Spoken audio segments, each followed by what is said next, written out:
Okay. I'm about to start packing up a wholesale order. See, I don't see anybody yet.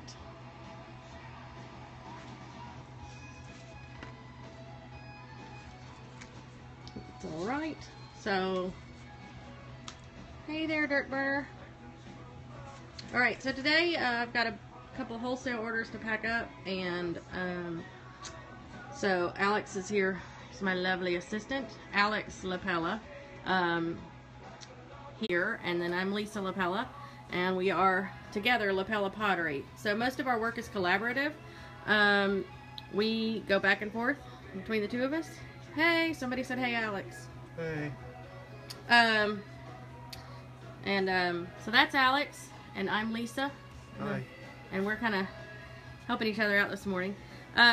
So we've got this, oh hey Rod, nice to see you here. This order is going to Alaska, and hello. And so my first step when I'm packing up a wholesale order is to lay out all the like pieces. So they ordered 8 plates, this shop did, and I want to make sure that we have a good variety in there. So we usually split between about half floral and half kind of graphic. Thank you. We do these with underglazes, and it's a variety, so it's not just thank you, Turner. Turner is the cutest thing on the planet. So we use a variety of underglazes, but we glaze over in a white glaze that has no opacifiers, which makes them look kind of vintage. It really mutes the colors and softens everything up. And we're firing cone 6. So first step is put them all out, make sure they're all good. I've done kind of a rough check. Another thing I do when plates are leaving me and I won't be the person selling them is I put a sticker on the back with our name and microwave and dishwasher safe. That way people understand. Now Alex is right here. There's Alex. And then our mark is this double L for the 2 lapellas. Because we work collaboratively, we don't mark things individually. So, so another thing that we do is we get prepared. So we have a bin of peanuts ready, our bubble wrap on the giant toilet paper roll, and then Boxes behind. Boxes are all behind me, in every size imaginable. And I try to think ahead of time so that I order boxes that will fit the pots that I make. So I'm not scrambling to figure out what size box I need. The other thing I do is I save boxes that things arrive in, not to reuse. I like to ship in brand new boxes because I know they're sturdy and they haven't been compromised at all. But I cut them up into usable pieces to separate pots when we're packing. So, hey there, and start. Hi. I'm gonna turn this around. Oh. What's Alex doing for now? And larger pieces get bubble wrap. Smaller pieces might just get foam wrap. And then we just wrap them up. So we ship, I don't know, probably around 1,000, 1,500 pots a year. And in the last 8 years or so, we've broken 1 pot in shipping. So we've been pretty fortunate. I feel like my day is coming. But maybe that has something to do with my packing method, which is why I'm sharing this today. So when I'm packing pots, the thing you don't want is for them to touch. And you don't want movement in your box, because those are the things that are going to break pots. So if nothing is touching, no hard surfaces are touching, and there's no movement or a way for them to touch, then the only thing that's going to break your pots is like if a truck backs over the box. And you can't do anything for that. We've been fortunate that that has not happened, although I know it has happened to some people. All right, and these things have perforation every 2 feet, and some days I nail it, and some days I don't. So for a stack of plates, I would usually stack 4 at a time. I use this skinny masking tape for a couple of reasons. I used to use packing tape. It's really hard for people on the other end to see and get apart. So I didn't want to make it harder on them for the plates. And then the other reason is it tears apart again easily. So again, to make it easier for the person on the receiving end. Of course, the caveat to that is that I take this stack, and so the trick is no movement in the box. And these are going to Alaska, so I'm splitting this into 2 boxes so that we don't get into the oversized box range, which will cost them a whole lot more money. I'm gonna give a hand here. So I smash these down and wrap in this tape. Now this tape will stretch a little bit, but this will ensure that these are not gonna shift at all in the box. So this stack will be in one box, and this stack of 4 will be in another box. So normally I would have their purchase order in front of me. It's hanging. We have a really high class system for our purchase orders. We stick them with magnets on our hot water heater.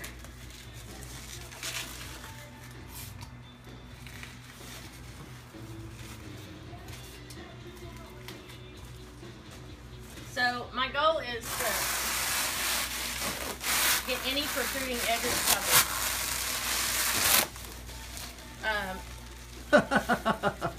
Oh, Charity, you're so cute. She says if you send them to me instead of Alaska, it won't cost so much. This is true. This is true. So I don't know, if any of you are in Alaska, I have a question. So this shop, when they order from me, they actually purchase the shipping labels and then send me a PDF to print off. And they say that they get a better rate that way. So I don't know, if you live in Alaska, do they give you a break on rates for your shipping? This is I think a skate shop, and it's Skate of Gear, and it's not in Anchorage, I don't think. I don't remember where it's at. But anyway, they send me a PDF of the labels.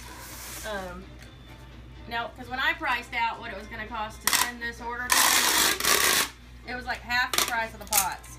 It was crazy. So on this one, they don't pay us for the shipping. This shop just sends us the label. So our wholesale, we try to gather the orders on a shelf.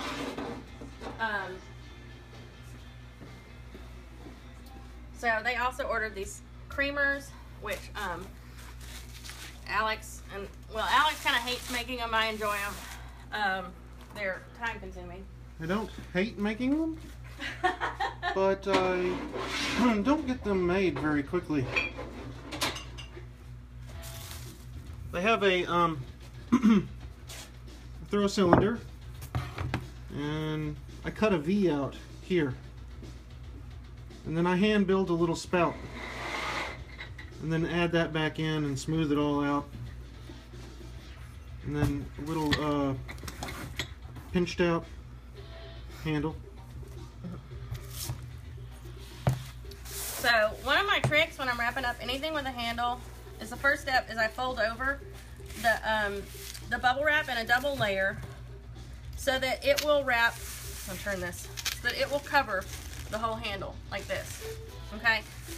So that gives that extra protection. Then on top of that, I take this side and I fold it in around the handle like that, and the top I fold in here, so it makes an S of bubble around the handle, and that gives that handle a lot of protection. And I go ahead and bring this around and tape it in place. And on the bottom, I don't want these to get too bulky. Now this one, I would like more around that spout. So I did 2 squares on that one. On the next one, I'll do 3, just to be a little more careful. Except I can't find the, I hate this stuff sometimes. Is that 4? Yeah. Anyway. Looks like it. It looks like I got 4 instead of 3. So anyway, so double over the handle, up from one side, down from the other to make an S around the handle. Then I want a double layer bubble around the whole pot. So yes, I did get 4. There's that perforation. Comes back around the handle, and then take it all up. And yeah, this might be overkill. Hello, hello. Thanks for joining. But like I said, in all the years that we've been packing pots, we've had one item get broken. And that went to mud stuffing pottery, which was kind of embarrassing because he's our one breakage. So these need, and we have a couple of people that have joined us. So to reiterate, when we're not selling... These are our stickers that we're adding to our pots that we send out wholesale. We add those so that we know that our customers get the information that they need to care for their pots. And I just print these out on our inkjet printer because I need to talk to some people about stickers. If anybody does stickers, I just haven't found a really economical way to print stickers. We do bookmarks. We print bookmarks and send those in a lot of our orders, especially when people are ordering our skull pieces. So we have all these bookmarks. So obviously I can't answer your questions because Alex has the phone, but hopefully he can be helpful. I apologize if I miss anything. I'm not very good at multitasking sometimes. Trying to play cinematographer and read at the same time is not necessarily within my skill set. Not necessarily. Okay, so this is my Box O cardboard. And so when I order stuff, we live rurally. So we have to order a lot in that we can't get locally. So I keep cardboard. I cut down the used boxes. Like I said, I don't use used boxes to ship pots in. Anyway, I keep those squares of cardboard to use as separators between pots. And then I know that this pot is not going to knock into this one. The other thing I do if I'm doing mugs, just to take advantage of room, is I flip-flop them. So this one, the handle's on this side. The top one, the handle's on the other side. And then again, I compress it and wrap in tape. And now these will not shift in shipping. There's no way they can hit each other. So that'll be a good solid unit to ship out. We got really good at shipping a few years ago.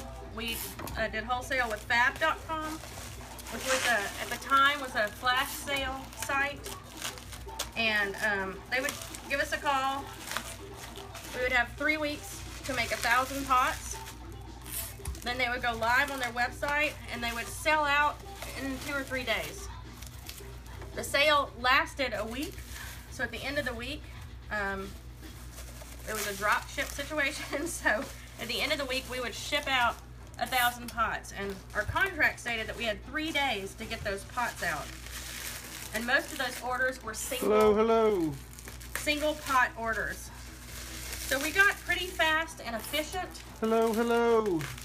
at packing and shipping pots through Fab. Those Fab sales that we did were also what got Alex to quit his out of the studio job. So we've been full-time, both of us full-time since then. And actually do better now than we did before.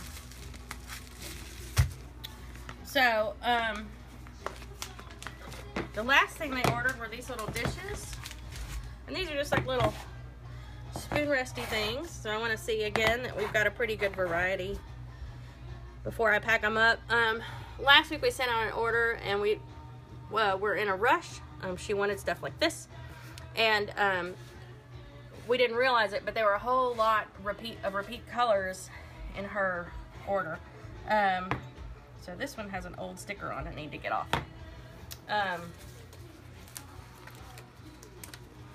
But we'll dress these up. So anyway, I don't know if y'all want to hang in there until I start packing a box. But the deal is that when we pack a box, depending on the weight of the box, we'll up this. But we want at least 2 inches between the wall of the box and the edge of the bubble wrap. That gives us room for compression. If anything gets kicked or run into, we'll still be all right. So the other thing is that box needs to be stuffed, and I mean, like, the top should be a little bit rounded. The reason is that, especially if you're using cornstarch peanuts or paper, everything is going to compress in the shipping. Everything will get compressed, and you don't want movement. So you want it tight enough so that if things compress, you're still not going to get a lot of movement. If you pack a box and you shake it and it makes any kind of sound, then unpack it and do it again. Those are the ones that get broken. And like I said, Alex and I were counting the other day, and we were trying to count up how many pots we had shipped in our career. And it was something crazy. I don't even remember. But we only started shipping pottery, what, maybe 8 years ago? And it's better than 10,000 pots. Hello. So in that time, in 10,000 pots, we've had one thing get broken. And it went an hour away. So I don't know what happened there. But, like I said, we've been pretty lucky.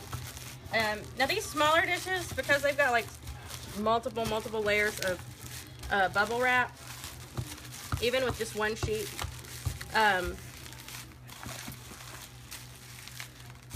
is that one ready? Even though there's just one sheet of bubble around those, there's so many layers that I don't have to do the cardboard as well. But the cardboard's a nice practice to get in the habit of when shipping multiple pieces. I don't know if anybody has asked, but I do not double box pottery. I would on a really large order, especially if I'm in a bigger box, like if I'm packing. I've got some boxes over here in the corner that are 18 by 18 by 24. If I was packing one of those full, then yeah, I would double box. Because that's a lot of box to deal with. It's a lot of areas that can compress.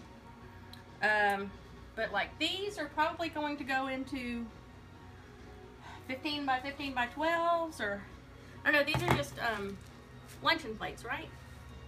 These are salads. Salad plates. So we do 3 sizes of plate on a regular basis. 8-inch salad plates, 9-inch luncheons, and 10-inch dinner plates. So 8-inch luncheon plates, they could go in a 12 by 12 by 12, but because they're going all the way to Alaska, I'll probably bump it up to a 14.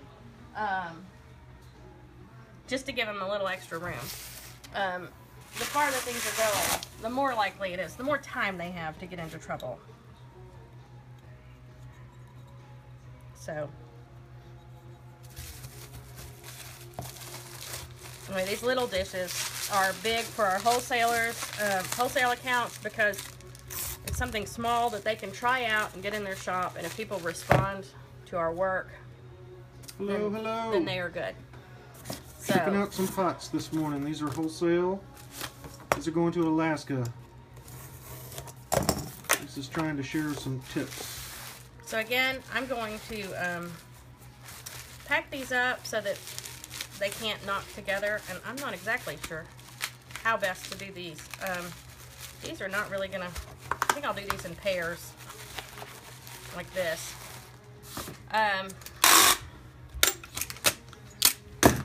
So we have tried a lot of different tapes. We like it's expensive, but we like the, what is it, Scotch? Scotch. Packing tape. It's super strong. It doesn't stretch. It's not too flimsy. And not all Scotch is the same. Right. Apparently. So we've gotten, sorry, that one's a little shy. We've gotten packing tape before that had the same, supposedly the same thickness and all that, and it just wasn't nearly as good. So we go back to the Scotch. It's really, what is it, like 18 bucks for 6 rolls, or maybe even more than that. But every once in a while I find it on special and then I stop it. And we buy this at our Sam's Club. Kind of hate Walmart, but Choices living rurally. this is what we use.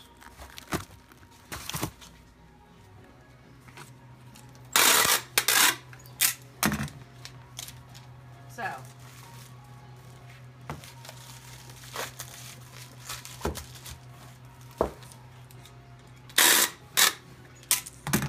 and yeah, we go through a lot of tape, but buying tape is cheaper than replacing pots, at least pots that are time consuming. Oh, you're very welcome. Thanks for coming. And then, so now I gotta find the right box.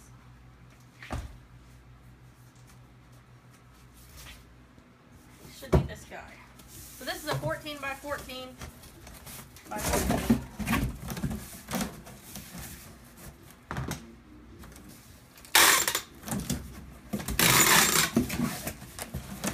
So I usually tape this way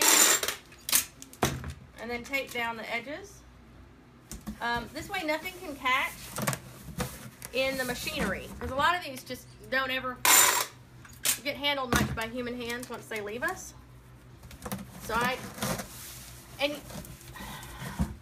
this, whatever that is, that weird skill that I have that allows me to tear off tape like within a millimeter of what if I think about it, I cannot do it. So if I don't think about it, I'm okay. And I don't know. So this is one thing I would like to improve, but we don't have the overhead space to put in an overhead dispenser. So I always make a mess with peanuts, and it's kind of one of his pet peeves. Let's say one of them. So I'll put in, I'm almost too short for this one. So I'll put in a stack of plates, and then these have quite a bit of room, Alex, if you want to, around them already. So sometimes I'll put blocks in place to keep it centered.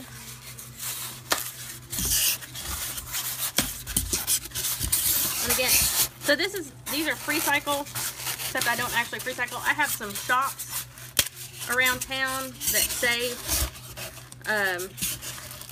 foam and stuff for me. And by doing that, I can ensure that once I get the peanuts in there, these are not going to move around anymore. And then I'll go ahead and put in enough peanuts to fill the corners. This is a mix of, some of these shops save us peanuts, so this is a mix of kinds of peanuts. There's some cornstarch peanuts in there. Unfortunately, those crush. The cornstarch peanuts are great environmentally, but they crush really easily. Hello, Amy. So again, I don't want shifting, so I take the peanuts and I really stuff them down in the corners. I think this is something that we often leave out. This really keeps them from shifting.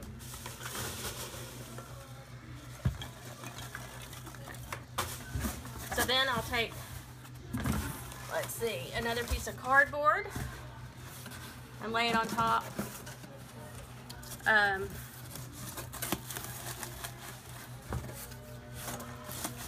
So nothing can go down and hit the plates. And let's see. Hello. So what I can do is these can go here. here. And so what I'm going to look for is that when I close this lid, I've got 2 inches on top, which I do. It doesn't look like it from when you're looking down into the box, but it's there. And then I need, I think the creamers. Low zipper pottery. Creamers are not going to go. Let's see. I'm going to switch that out. I'm going to do half of those. And then the creamers on their side. Yeah, that's the way to do it. All right, so Alex is going to kind of hold that for a moment. Now these pieces are lighter at the top, so I don't necessarily block them in like I do with the plates. They're not as likely to shift.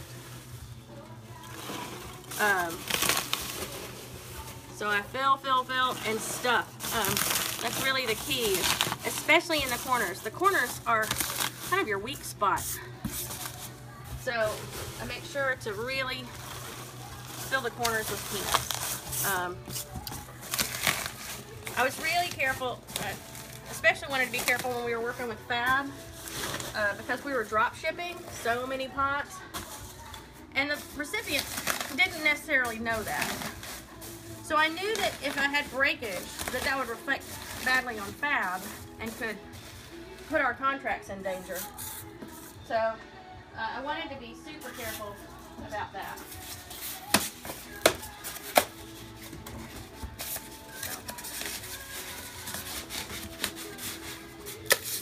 Just making these kind of double thick. They're less likely to shift than the peanuts. And my brother-in-law brings me those pieces of styrofoam sheeting. So yeah, this is where we get to the kind of the important part. I'll fold up the flaps while I stuff the top. Now I'm going to put all of our, this will be my 2 of 2 box. I'll put all of our information in the other one, like their purchase order and cards and a little bit of swag. We don't have a lot of swag. I do these little bookmarks that people put out in their displays, and our customers like that. Sorry, do I need to, are you slow readers? I'm in go mode, so. And then we have our QR code on the front, plus our website, so people can find us again. So this is mounted, and you can see, now this is my own, I don't know if this makes a difference or not, but I'm kind of anal about this. I want the flaps to match from top to bottom. I don't know if it makes a difference. But it's kind of like my lucky socks. I haven't had anything broken, so I'm gonna go with that because it's worked so far. So anyway, so this is obviously like really overstuffed, and that's okay. That's what I'm going for. So I kind of have to wrestle these a little, and I might have to jostle a little bit here to help her hold. And I have, well, the other thing I do when Alex isn't here is I have American thighs, so I'll stick it between my knees and wrestle it into place. So this piece is just to hold it long enough for me to get the other. So I want it to be, I still want it to be square because that's really strong.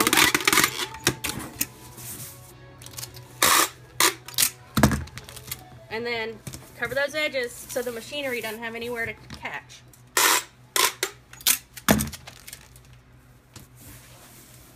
And then usually when I'm packing a lot, I'll go ahead, I'll write on the box before I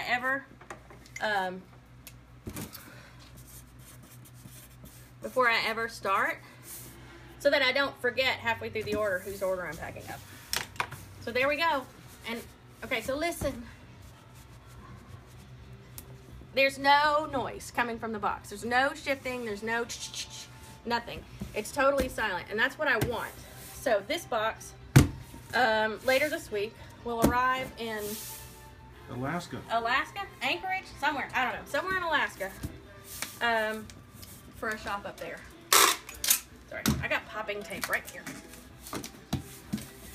So sometimes we'll even take down this seam where the box was glued together, just because it's a weak point on the box.